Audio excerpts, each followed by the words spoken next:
American weapons, right? Without having to risk American lives. Now, yeah, so wars are fought first through supply chains, right?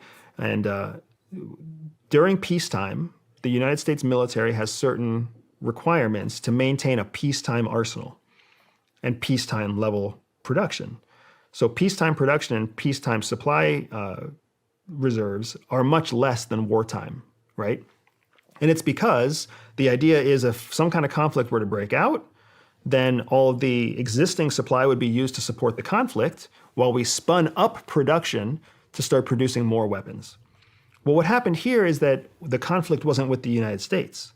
The conflict was with not even an American ally, but a country that we chose to support at a certain time. So all of our reserves of weapons, which were all dated, they all had a shelf life, right? It's kind of like when you fill your pantry with canned tuna fish and canned beans. You know, as soon as a snowstorm hits, you use that first because you want to use it up, right? You don't want it to expire. So we sent them all of these dated weapons. That was the first round of weapons that we sent. Russia is fighting Ukraine with Russia's old weapons.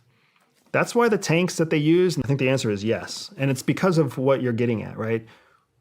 When you have a true battlefield to test your equipment, that's called battle tested, right? That's the highest level of testing you can get. Field testing, we learned from that. We don't want that to happen again. So when we give our old weapons and our experimental weapons